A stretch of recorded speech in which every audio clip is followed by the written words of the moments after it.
Hey there, YouTube. Welcome to JT Picks, and today I'm going to be talking about my top 3 albums of 2023.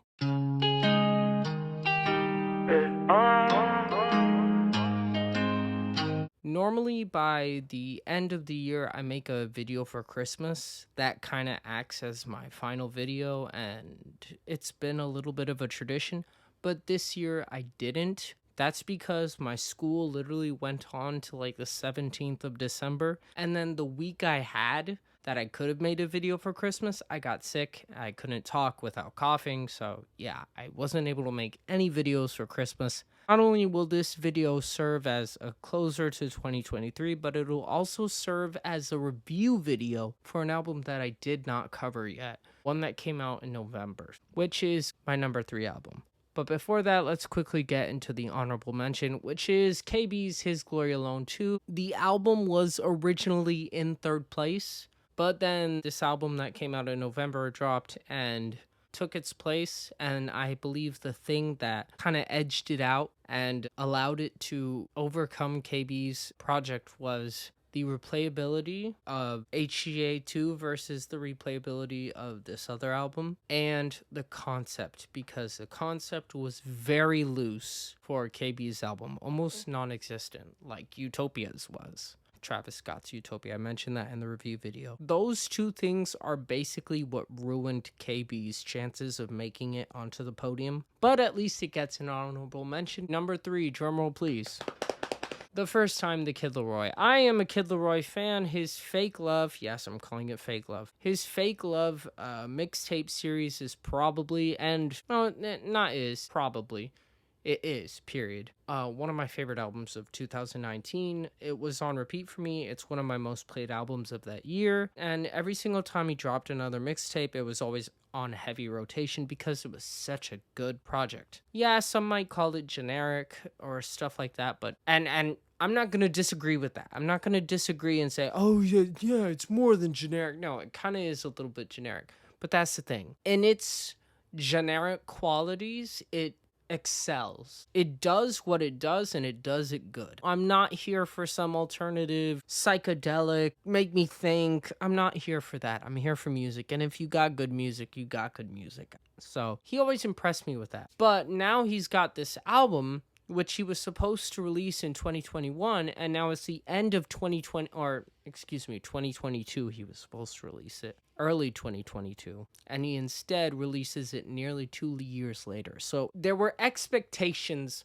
for the project, and it surpassed them. Why did it surpass them? Well, one, the Kid Laroi did a variety of sounds, which for the Kid Laroi, he does emo rap. So for him to be going into these other like folk almost and Bleed and alternative and What Just Happened, and he doesn't diverge from the path in a major way, but when he does, and it's very noticeable. But here's the thing, he does a good job, and the album has a variety of sounds. It has pop and Love Again, it has hip-hop, lyrical hip-hop in Kids Are Growing Up, it has regular, emo rap, the type he's known for in I Thought That I Needed You. He's got that soulful rap in Sorry, the opening track, alternative, as I mentioned, in What Just Happened, this folk / pop mashup in Bleed, and it's just all very good because it's so catchy. Just with the replayability of the songs and how good they are, him and KB's album is top. Where it really shines, though, is the concept. I didn't think that the Kid Laroi was honestly capable of having a concept for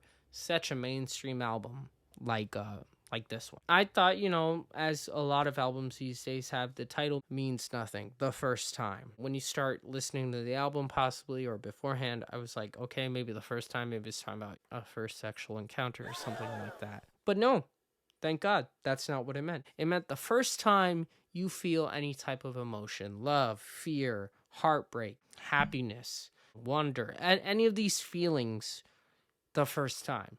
Also, the first time you experience change, too. This is a concept that's reinforced through the album's interludes. Its opening line, my first time, I remember my first time, and then Sorry begins, and then the track list kind of reinforces it. So it's just a pretty good album. I'm not going to say that it was done perfectly, but it's pretty good for a Kid Laroi album, a place we did not expect it to go, a place that I did not expect it to go. And on top of that, as I mentioned before, it's so dang catchy. You have the opening track, Sorry, I Thought That I Needed You, What Just Happened, Love Again, Where Do You Sleep, Deserve You, just like all of these tracks, they're so catchy. And it really makes it a good album. I'd give it a solid 8 out of 10. That is my number 3 album of the year. Let's move on to number 2, which is Travis Scott's Utopia. It's an album that I've continued to come back to because it's just so much fun to listen to. Is it perfect? Still no. Parasail exists. Sorry, Parasail fans. It's got a few tracks that I wouldn't listen to here and there, but they're so small, and even tracks that I wasn't the biggest fan of before, I've revisited and like I can vibe to it now. For example, Modern Jam. I was not the biggest fan of that song before, and I'm not gonna sit here and lie to you and say that like, oh, I love it now, because I don't. But I can vibe to it. Sometimes I do find myself like going, hey, what's that track where it goes dun dun dun dun dun dun dun dun dun, and with that beat that makes you go like, yeah. So I mean, I'm not gonna lie, I can kind of vibe with it now. It's still not my favorite, but I can vibe with it. All the features on it really do a good job. Drake does a better job on this album than he does on his own album. Even though, okay, Father Dogs wasn't the worst project. Still not good, but not the worst. I digress, though. Telekinesis, the Kanye influences all over the album, how it comes full circle from Yeezus. Yeah, that can be a negative, but I think it's actually kind of a sweet moment since Travis helped Kanye with a lot of the production on Yeezus, and then the album was ahead of its time, and Kanye said 10 years, and it's been 10 years since then, and now Travis makes an album that's sort of like Yeezus because it has a lot of Yeezus influence, and I think it's nice. So yeah, second album of the year. Fiend is probably my favorite track just because it's a banger.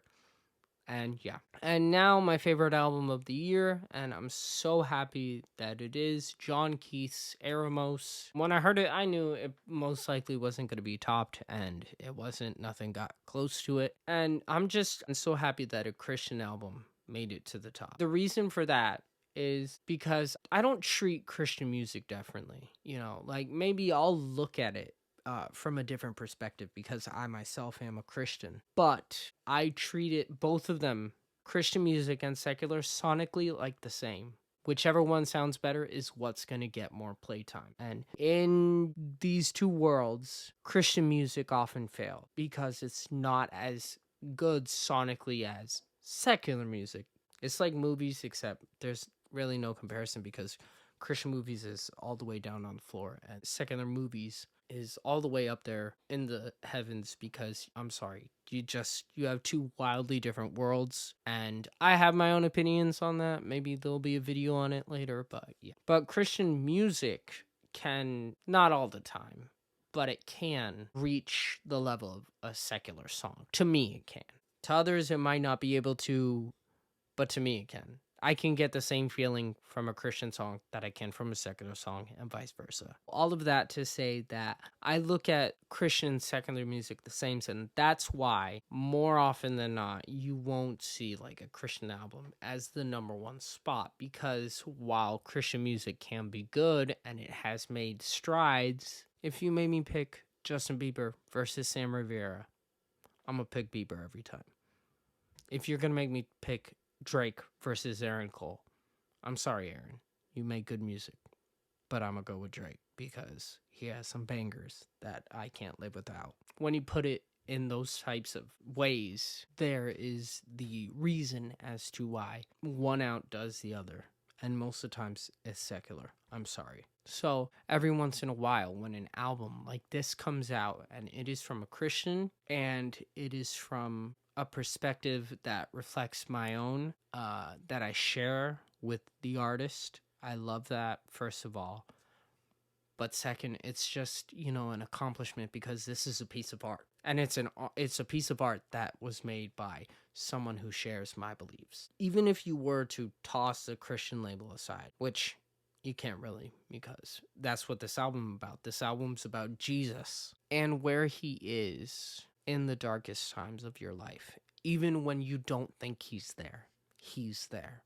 That was literally the whole point of the album. That somebody else, I forgot if I mentioned this at all before, but somebody pointed out the first song of the album ends with a question: where is God when I feel like taking my life? And the song ends with, and the final song of the album ends with an answer: he's here. Boom, album of the year. You're not telling me any different. Aside even from all that, take that away. Take the beautiful concept, all that. You still got great sound and music. James Dean, one of my most replayed songs of the year. Dramatic. Oh my goodness, that song gets me in my feels every time. So good. No good. Right? A song that I did not love at first, and now it's like uninvited. The solo near the end of the song. I mean, if the worst song on the album, which is Be With Me, is like a 7 or a 6.5 at worst, that's on a bad day. On a good day, it's a 7. Then you got a good album. That's just how it is. And this is an amazing album. So, John Keith, I hope you're proud. Art is what it is. It should be in a museum. I really wish you had released this on a physical CD because I want it in my collection. It deserves to be there. There's a spot for John Keith. Literally, it would be right there, just Airmo, so I can see it with that beautiful album cover, or maybe even do like an album thing like that right there. I would buy it and put it up on the wall. It deserves to be there. Remember, there's like 2 things I know. I know that Jesus is king, and I know that JT Moi knows best. I hope you all have a great new year. See you next time.